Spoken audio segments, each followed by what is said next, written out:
Ciao ragazzi, sono qui nel mio studio perché ho appena finito di scattare una serie di set fotografici beauty e oggi avevo un po' di tempo tra un set e l'altro e volevo provare a testare se riuscivo effettivamente a utilizzare il mio flash da studio con la macchina a pellicola di cui vi ho parlato l'altra volta, questa Fujica ST 705. L'altro giorno avevo dato un'occhiata per capire se e come mi fosse possibile sincronizzare il lampo dei miei flash, triggerare il lampo dei miei flash con questa macchina.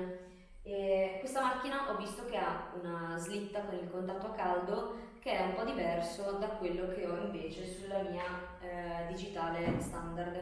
La macchina che io uso di solito è una Nikon mirrorless Z62 che ho da un annetto e mezzo circa e con cui mi trovo benissimo. In questo momento c'è montato sopra un 24-70 che è la lente che uso per la maggiore, a dire la verità.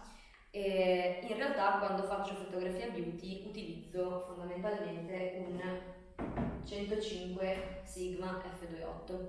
È una lente che ho da parecchi anni, con cui mi trovo molto bene e che uso principalmente quando devo fare lavori beauty, diciamo standard commerciali, per cui ovviamente devo seguire delle linee tecniche ben definite. Quindi che cosa ho fatto fondamentalmente? Ho visto che purtroppo i trigger che utilizzo per la mia mirrorless hanno un attacco leggermente diverso, credo. Non volevo fare danni, quindi non ho provato a forzare l'attacco. Ho provato però a utilizzare invece che i trigger direttamente il cavo del sync direttamente dal flash e ho visto che in effetti, come tutte le macchine fotografiche, anche questa Fujica ha gli attacchi per il cavo del sync. Per cui l'altro giorno avevo visto che effettivamente riuscivo a scattare facendo partire correttamente il flash e quindi ho detto bene, proviamo a vedere cosa accade se provo a fare un set in studio a luce artificiale anche con la macchina analogica qui presente.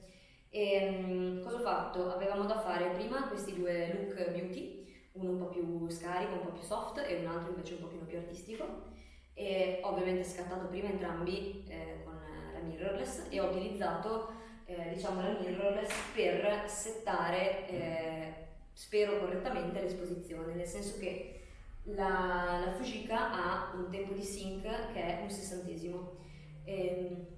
Cosa ho fatto? Per appunto cercare di beccare l'esposizione corretta ho impostato sulla mirrorless i parametri di scatto insomma, che mi servivano tenendo come tempo il sessantesimo, che ovviamente era limite obbligatorio, e di conseguenza poi sono andata a impostare anche la macchina a pellicola con la stessa esposizione, con gli stessi parametri, sperando che effettivamente ci sia una buona corrispondenza tra una macchina e l'altra, cosa che ancora non so.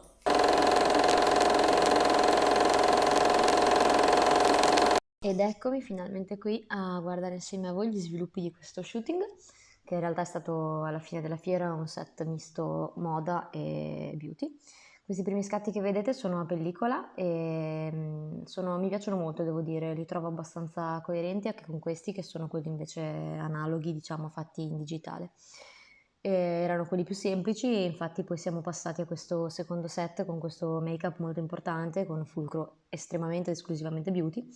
Vedete tutto questo gioco di rossi che purtroppo a pellicola è risultato un pochino più slavato rispetto a quello che invece è stato il risultato ottenuto in digitale, che ovviamente ho potuto caricare un po' a livello di contrasti, a livello di saturazione e vedete che è a mio avviso molto più convincente in digitale. Dopodiché siamo passati in esterna a fare qualche scatto in questa zona boschiva e anche qui ho voluto lavorare a luce mista, quindi effettivamente il flash è sempre presente, anche solo con una punta. E anche qua in questa serie vedo che la pellicola non mi ha onestamente esaltato rispetto a quello che invece è il risultato che ho potuto ottenere in digitale, che ovviamente ho elaborato senza avere idea di quale fosse il risultato a pellicola. Invece, grandissima soddisfazione mi ha riservato quest'ultimo set di cui adesso vedrete gli scatti, che trovo veramente spettacolari, sono iper contenta di queste foto, lo shooting valeva solo per questi tre scatti che adesso state vedendo, mi piacciono da morire, sono saturi, sono bellissimi e mi piacciono anche più di questi qui che adesso invece stanno passando, che sono in digitale. Quindi insomma questi sono stati i primi risultati, continuerò a testare e noi ci vediamo alla prossima puntata. Ciao!